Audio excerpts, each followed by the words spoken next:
విష్ణుమూర్తి శిరస్సు తగి ఎంతలో దూరం పడిపోయి దేవతలంతా వచ్చి దిక్కు తోచగా బాధపడుతూ స్తోత్రం చేస్తూ, జగన్నాయక, నువ్వు దేవాది దేవుడవు, సనాతనుడు, ఏమిటి దారుణం, ఏమిటి మాయా, నీ శిరస్సులు ఎవరు ఖండించారు, ఏమైపోయింది, నువ్వు అచ్ఛేద్యుడవే, అభేద్యుడవే, అదాహ్యుడవే, అగ్నికి అగ్నికి కాదని వాడవే, నువ్వే ఇలా అయిపోతే మరింక దేవతలలో మిగిలేదవడు, అంతా మరణిస్తారు. నీ పట్ల మాకున్న ప్రేమ, గౌరవం, ఆదరం ఏమైపోయాయో, స్వార్థం ఆవరించి నిన్ను పోగొట్టుకున్నాం, ఏడుస్తున్నాం. మేము తలపెట్టిన యజ్ఞాన్ని ఇది యక్షులో రాక్షసులో కల్పించిన విఘ్నం కానేక, మాకు మేమే చేసుకున్న పొరమ స్వయం. ఎవరిని నిందిస్తాం, అందరం పరాధీనులమే. ఏం చెయ్యాలి, ఏం చేస్తాం, ఎక్కడికి పోదాం, ఎంత మూఢులం, మాకు ఇంకా రక్షకుడు దిక్కెవ. ఇది సాత్విక మాయ అందామా, రాజసమందామా, అన్ని మాయలకు అధిపతి జగద్గురు, నీ శిరస్సే ఎగిరిపోతే ఇంకేం చెయ్యాలి మేము. అలా దిక్కుతోచగా డీలాపడి విలపిస్తున్నారు బ్రహ్మ, శివుడు మొదలైన దేవ. పరిస్థితి గమనించాడు బృహస్పతి. దేవగురువు కదా, పైగా వేదాంతం బాగా వంట పట్టి నెమ్మదిగా దేవతలను ఓదారుస్తూ ఇలా అన్న, మహానుభావులారా, ధైర్యం తెచ్చుకో, ఎంత దుఃఖించినా లాభం ఏమిటి లేదు, కొద్దిగా తేరుకో. దేవతలే ఇంత బెంబేరు పడిపోతే ఉపాయం ఆలోచించాలి, బుద్ధికి పని చెప్పండి. దైవ బలం కూడా పురుషకారం రెండూ సమానం. దైవం విధంగా పురుష ప్రయత్నం కూడా. ఇప్పటి కర్తవ్యం ఉపాయం. ఒక్కొక్కప్పుడు కాదు, అన్ని వేళలా అన్ని విధాల దైవం కంటే పురుషకారమే ఉపాయమే ఫలిస్తుంది. దైవం పురుషకారశ్చ దేవేశ సదృశా ఉభౌ ఉపాయశ్చ విధాతవ్యో దైవాత్ ఫలంతి సర్వద. బృహస్పతి అలా అనేసరికి ఇంద్రుడికి ఉక్రోషమై, దేవగులు ఎందుకు వచ్చిన పౌరుషమయ్యా, ఇది వంటి అనర్థక, దైవమే గొప్పది, దాని శక్తికి తిరుగు లేదు. లేకపోతే ఈ దారుణ దేవతల నాయకులు అందరం కళ్ళు అప్పగించి చూస్తూనే ఉన్నాం. విష్ణుమూర్తి శిరస్సు తెగిపడిపో. అప్పటికి బ్రహ్మదేవుడు తేరుకొని వేదాంత ధోరణిలో ప్రసంగి, దేవేంద్ర, శుభం కానీ అశుభం కాదు, కాలం తెచ్చి పెట్టిన దాన్ని అనుభవించాల్సింది. దైవ ఘటన తప్పించుకోలే, ఎవరి వల్ల కాదు. దేహం ధరించాక సుఖ దుఃఖాలు తప్పు. నా సంగతే చూడు, ఒకప్పుడు ఈ శివుడు నా శిరస్సును ఖండించాడు కదా, ఆ శివుడి శాపం వల్ల లింగపాతం జరిగింది కదా. అలాగే ఇప్పుడు హరి శిరస్సు ఏ సముద్రంలోనే పడిపోయి అంతా కాలమహి. ఈ విషయం కూడా అంతేగా. సాక్షాత్తు దేవేంద్రుడి శచీదేవి, మరి నీకు శరీరమంతా పొడలాడ, స్వర్గణ సింహాసనం వేయించి ఎన్నిసార్లు భ్రష్టుడివయ్యావు, ఇక్కడ తలదాచుకున్నావు. ఎంతటి వాళ్ళకైనా కష్టాలు రాక తప్పు, అనుభవించక తప్పు, ఎవ్వరూ తప్పించుకోలేరు. అంచేత అతిగా దుఃఖించక ఉపాయం ఆలోచించి సనాతని అయిన ఆ మహామాయని, మహావిద్యను, మహాదేవిని ధ్యానించ. ఆ పరాశక్తి, ఆ నిర్గుణ ఆ ప్రకృతి మనకు దారి చూపిస్తుంది. ఆవిడ బ్రహ్మ విద్య, జగద్ధాత్రి, పోషకురాలు, సర్వలోక జనన్. ఈ ముల్లోకాలలో చరాచర జగత్తంతట ఆమె వ్యాపించు. చింతయంతు మహామాయాం విద్యాం దేవీం సనాతని, సా విధాస్యతి సహాకార్యం నిర్గుణ ప్రకృతి పర.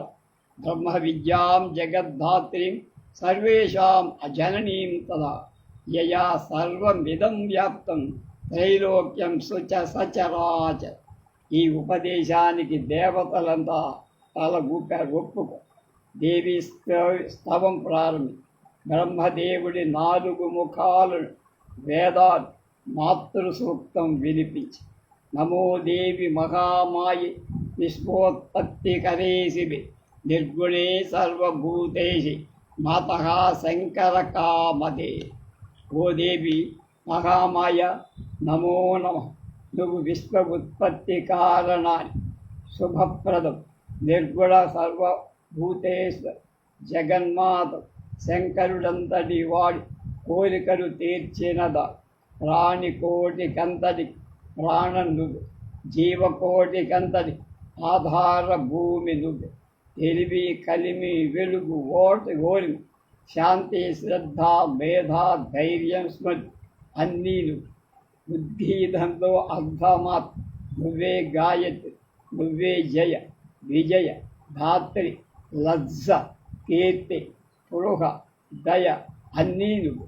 ముల్లోకాలను సంవిధాన పరతగలిగిన దయామయ సర్వజనని లోకహితకారి వరేణ్యం వాగ్భిజవు భవబంధ వినాశి నమోస్తు దేవీ నమో నమః. త్రిమూర్తులు అష్టదిక్పాలకులు అందరూ నీ సృష్టి స్థావర జంగమ జగత్తులు నువ్వే ముఖ్యాతి ముఖ్యమైనట్లుగా భావించి ప్రార్థిస్తా.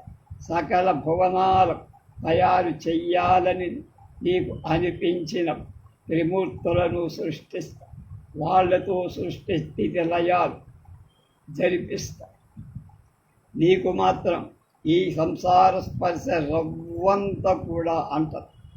నీ రూప విభవాన్ని కానీ నీ నామ సంఖ్యను కానీ తెలుసుకున్నవాడు తెలియ చెప్పగలవా. ఈ మూడు లోకాల్లో ఒక్కడూ లేడు. మామూలుగా చిన్న నీటి గుంటని దాటలేనివాడు మహాసముద్రాన్ని పారావారాన్ని ఈదుతాడా. నతే రూపం వేత్తుం సకల భువనే కోపి నిపుణః ననాంనాం సంఖ్యాతే కథతుమివ యోగ్యోస్తి పురుషః యదల్పం కీలాలం కలయితు నశక్తః సతు నరః కథం పారావార కలన చతురః స్యాదృతమతిః. ఇందాక చెప్పిన దానికి శ్లోకం 5లో 59. ఏ జగజ్జనని మానవుల్లోనే కాదు దేవతల్లో కూడా నీ అనంత విభవం తెలిసినవా ఒక్కరుడే.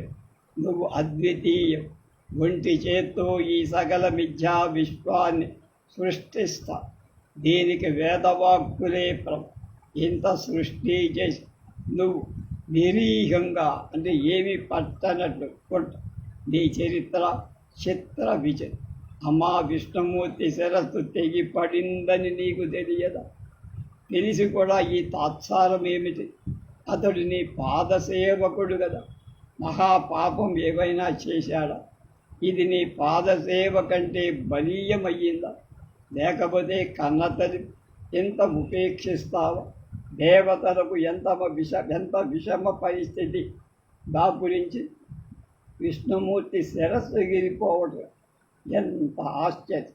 బహుశः సకల దేవతలు చేసిన దోషాలు విష్ణుమూర్తిని కుట్టుంట. అందరి పాపాలు అతడి నెత్తిన పెట్టి ఉంట. లేదా మధుకైటభులతో 1000 సంవత్సరాలు సాగిన యుద్ధంలో నేనే జయించాలని విష్ణుమూర్తి ఏమైనా గర్వించాడా. అందుకే శిక్ష విధించావా తల్లి. నీ భావం ఏమిటో అంతుపట్టడం. ఒక్కవేళ యుద్ధంలో ఓడిపోయి మధుకైటభ రాక్షసు తీవ్రంగా తపస్సు చేసి నిన్ను మెప్పించి అటువంటి వరం ఏదైనా కోరారా. లేకపోతే క్షీరసాగర రాజతరజ లక్ష్మీదేవి మీద నీ కోపం వచ్చిందా. ధర్మహీనం చేసి నిరోధిస్తుంది. అమ్మా నీ అంశతో జన్మించాడు విష్ణువు. అతడు ఏదైనా అపరాధాలు చేసి క్షమించడమే సమన్. అతన్ని త్వరగా జీవింపజేయి, మమ్మల్ని ఆనందింపజే. ఈ దేవతలంతా ఈ నిరంతరం నీకు మొక్కుతూనే ఉన్నారు. నీకు ఎదురవుతున్న పరమ భక్తులు నీ ఆజ్ఞలను పనులను నెరవేర్చడంలో అతి ముఖ్యం సమర్థుడు. ఇప్పుడు ఇలా శోక అర్ణవంలో మునిగి త్వరగా వీళ్ళని తరింపజే. విష్ణుమూర్తిని బ్రతికించి అతని శిరస్సు ఎక్కడ పడిందో తెలియదు.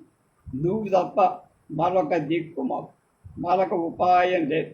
అమృతంలాగా జగత్తుకు నువ్వే భగవత్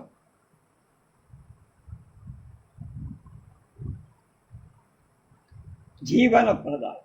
వేదాలు స్వయంగా చేసిన ఈ ప్రస్తుతికి మహేశ్వరి ప్రసన్నురాలై కనిపించకుండా పోయిన ఆకాశవాణి వినిపించి చెవులకు ఇంపైన శబ్దాలతో ఆనందకారకంగా శుభప్రదంగా మాటలు దేవతలరా చింతించదు. వేదస్థుతులతో నేను సంస్తుష్టి చెంద కుదుట పడింది ఈ స్థుతిని. అటుపైన ఎవరు చేసినా చదివినా విన్న వాళ్ళ కోరికలన్నీ వేదాలు చేసిన ఇటువంటి అది వేద తుల్యమే కదా. నేనే విష్ణుమూర్తి సరస్వర అయిపోవడానికి ఉంది. ఈ ప్రపంచంలో అకారణంగా ఏ పని జరగదయ్యా. ఈ విష్ణుమూర్తి ఒకరోజు తన ప్రియ భార్య లక్ష్మీదేవి సుందర వదనాన్ని చూసి అదోలా నవ్వే. ఎందుకలా అనుకుంది లక్ష్మి? నా ముఖం వికృతంగా కనిపించిందా? లేకపోతే ఊరికేనే ఎందుకు నవ్వుతాడు? కాదులే, ఎవతనో నాకు సవతిని చేసి ఉంటా, అందుకే ఈ వంకరను అని ఆవిడ కూడా ఒక నిర్ణయానికి వచ్చి మనసెటో లోపల మనసులో కోపం భగ్గుమన్ తామసీ శక్తి ఆమెలో ప్రవేశించి నేను భవిష్యత్తులో దేవకార్యం కోసమే పట్టరాని కోపంతో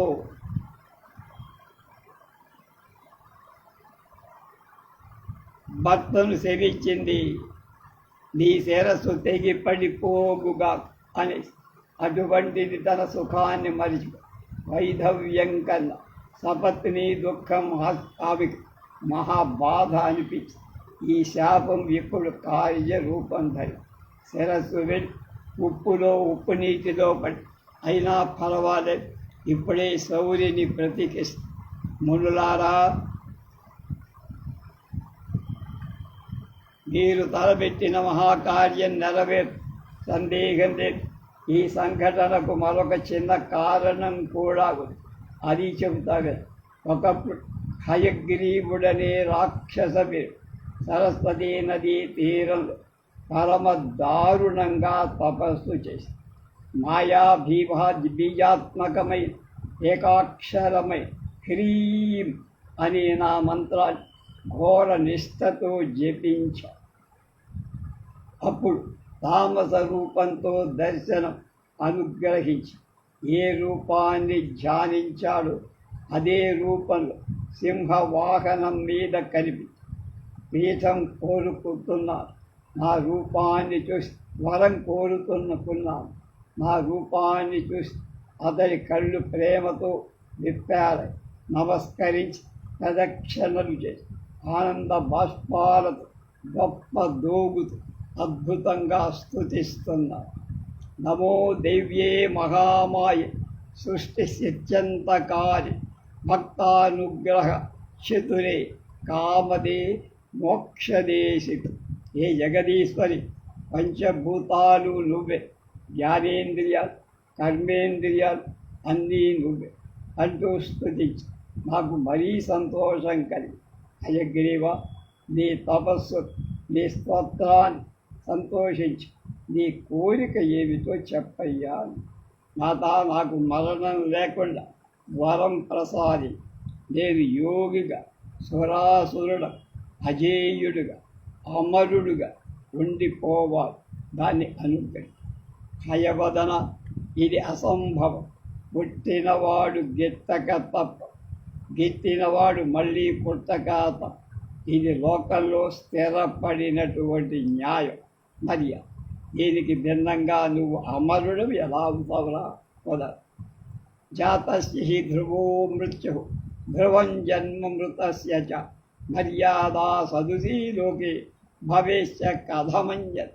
కాబట్టి రాక్షస, మరణం తప్పదనే మాట నిశ్చయంగా మనస్సులో పెట్టుకొని బాగా ఆలోచి నీ ఇష్టం ఏం కావాలో వరకు. సరే అయితే జగదంబిక హయగ్రీవుడి చేతిలో తప్ప మరింక ఎవ్వరితో కూడా నాకు మృత్యువు ఉండకూడదు. ఈ వరం ప్రసాది. రాక్షస మహావీర తథాస్. ఇంక ఇంటికి వెళ్ళి సుఖంగా రాజ్యం పాలించుకో. హయగ్రీవుడి చేతిలో తప్ప ఇంకా ఎవరి చేతిలో నీకు చావు ఉండదు.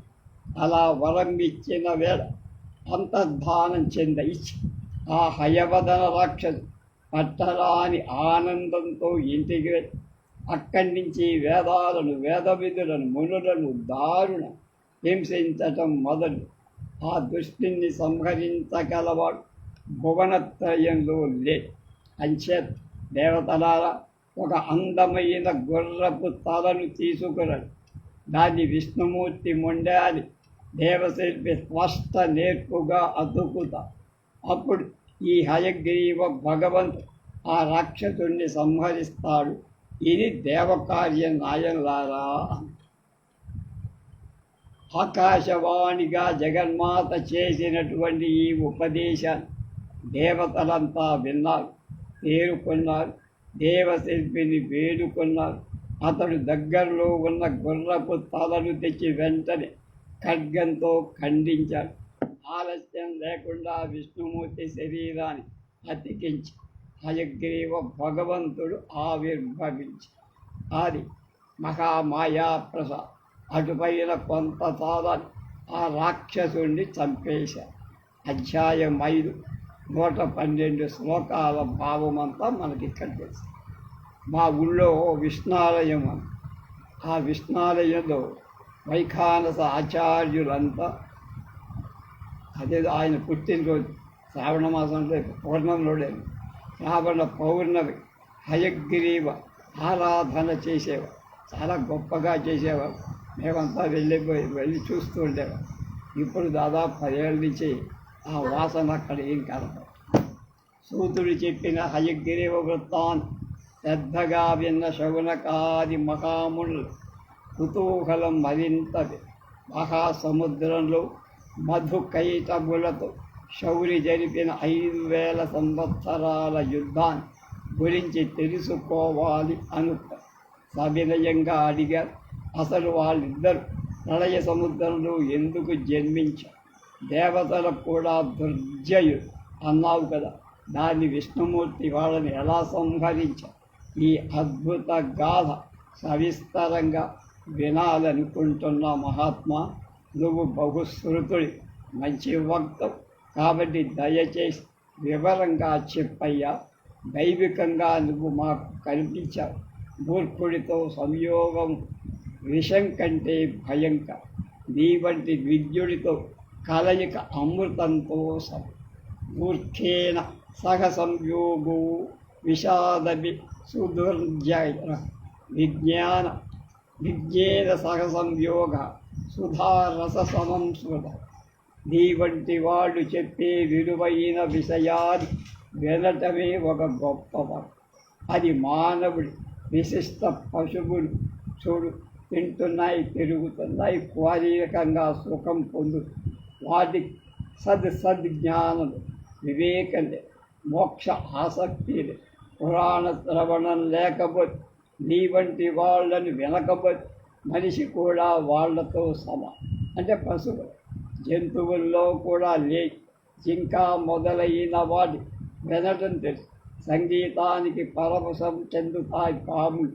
మనకున్న జ్ఞానేంద్రియాలు 5 చెవి, కన్ను శుభప్రదమై వినడం వల్ల వస్తు విజ్ఞానం కలుగు. చూడటం వల్ల మనసు రంజిల్లు. ఈ వినికిడి కూడా సాత్విక తామస రాజస భేదాలను 3 విధాలని పెద్దలు చెబుతూ ఉంటారు. వేదశాస్త్రాదులు వినడం సాత్విక శ్రవణం, స్త్రీ పురుష సంబంధాత్మకమై సాహిత్యాన్ని వినడం రాజసం. యుద్ధ వార్తలు, ఇతరులు దోషాలు వినటం తామసం. సాత్వికం వేదశాస్త్రాలు, సాహిత్యం చైవ రాజసం. తామసం యుద్ధ వార్తాచ పరదోష ప్రకాశం. అంతేకాదు మిత్రమా, ఈ సాత్విక శ్రవణంలో ఉత్తమ మధ్యమ అధమ భేదాలు, మోక్షాన్ని అందించే విషయాలు వినటం ఉత్తమం. స్వర్గాన్ని ఇచ్చే వాటిని వినటం మంచిది. భోగ ఫలాన్ని సమకూర్చే అంశాలు వినటం అధం. అలాగే సాహిత్యం, కలయిక మూడు విధాలు. ధర్మపత్ని వృత్తాంత రూపమైన సాహిత్యాన్ని, భార్యాభర్తల కథలు వినటం ఉత్తమం. వేశ్యావృత్తాంతాలు చెవికెక్కించుకోవటం మధ్యం. అక్రమ సంబంధాల కథలు ఆలకించటం అధం. తామస ప్రవణలు ఈ భేదాలు ధర్మ సంస్థాపన కోసం దుష్టులను, సాహిత్యులను పరిహసించే యుద్ధ గాథలు వినటం ఉత్తమం. కౌరవ పాండవుల్లా ఏదో ఒక విద్వేషం, ఒకళ్ళని ఒకరు చదువుకునే చరిత్ర చెవిని పెట్టడం మధ్య. అకారణ కలహాలు, నిర్నిమిత్త వివాదాలు చెవులు అప్పగించడం అధం. కాబట్టి ఓ మహామతి సుదర్శి, పాపాలను పోగొట్టే పుణ్యాలను సమకూర్చి శ్రోతలను బుద్ధిమంతులుగా చేసేది పురాణ శ్రవం. వ్యాస మహర్షి నుంచి నువ్వు తెలుసుకున్న ఈ మధుకైటభ వృత్తాంతం మాకు వినిపించు. దుష్ట శిక్షణ కోసం జరిగిన యుద్ధం కనుక దీన్ని వెళ్ళటం చాలా ఉత్తమోత్తమం. శౌనకుడు అలా అడిగేసరి సూతుడికి కనుబంతా పొలకించి ఆనందంతో కళ్ళు చెమర్చ. శౌనక మహాముని ఇంకా వినాలని అనుకుంటున్నారు. జన్మ ధన్యమయ్యా మీరు, కనుక మీరంతా ధన్యం. ఇంకా చెప్పాలి అని నేను అనుకుంటున్నాను, కనుక నేను ధన్యం. కనుక మధుకైటభుల కథ చెప్తా, రేపు జాగ్రత్తగా వినండి అన్న.